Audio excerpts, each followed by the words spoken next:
গেল সোমবার রাতে আমরা একটি মাঝারি মাত্রার ভূমিকম্পের মুখে পড়েছিলাম। শুধু তাই নয়, গতকাল রাতেও আমরা দেখেছি যে পরপর দুটো মৃদু ভূমিকম্প হয়েছে। সো এরকম ধারাবাহিকভাবে যখন কোনো একটা এলাকা ভূমিকম্প হয়, এটা একটা মেসেজ দেয় যে এখানে সামনে হয়তো কোনো প্রবল ভূমিকম্পের আশঙ্কা আছে।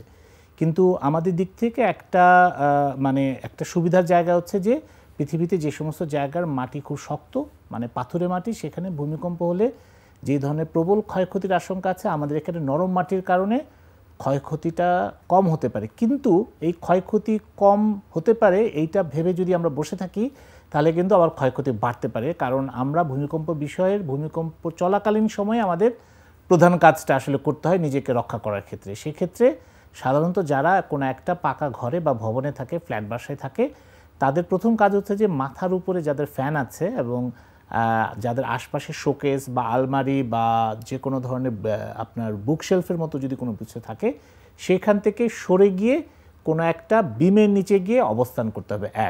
দ্বিতীয়ত হচ্ছে যে মাথার উপরে কোনো কিছু পড়তে পারে এরকম কোনো কিছু যদি আশপাশে থাকে, তাহলে সেখান থেকে দূরে থাকতে হবে।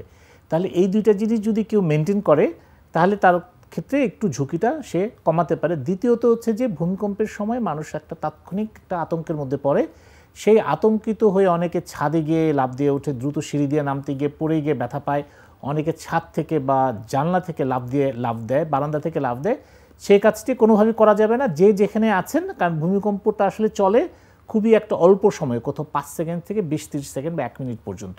সো ওই সময়টাতে কোনো একটা শক্ত জায়গার নিচে অবস্থান করাটা হচ্ছে নিজেকে নিরাপদ করার আমি বলবো যে সবচেয়ে কার্যকর পথ হতে পারে। এবং সেইটা যদি কেউ মেনটেন করে, তাহলে আসলে, কারণ ভূমিকম্পের প্রাকৃতিক বিষয়গুলোর উপরে আমাদের কোনো নিয়ন্ত্রণ নাই। একটা ভূমিকম্প কীভাবে ঘটবে, কখন ঘটবে, সেটা কত শক্তি নিয়ে আঘাত করবে, সেগুলো আমরা নিয়ন্ত্রণ করতে পারবো না। আমরা যেটা পারবো, আমাকে কিভাবে আমি নিরাপদ করতে পারি, এবং সেই নিরাপদ করার জন্য আমরা যে কথাগুলো বললাম সেই বিষয়গুলো যদি কেউ মেনে চলেন, এবং প্রতিটা ভবন, অফিস যদি নিয়মিতভাবে এক ধরনের মহড়ার মতো করে যে ভূমিকম্প হলে কি করতে হবে এবং তাৎক্ষণিকভাবে কি কি কাজ করা যাবে, কি কি কাজ করা যাবে না, সেইগুলো যদি আমরা করি এবং সরকারও যদি তার দায়িত্বটা পালন করে, তাহলে আমি মনে করি যে ভূমিকম্প নিয়ে আমাদের মধ্যে যে এক ধরনের আতঙ্ক আছে, আতঙ্কিত হওয়ার চেয়ে আসলে তার কাজটা করে তাকে নিরাপদ করা এবং অন্যকে নিরাপদ করাটা হচ্ছে মূল কাজ।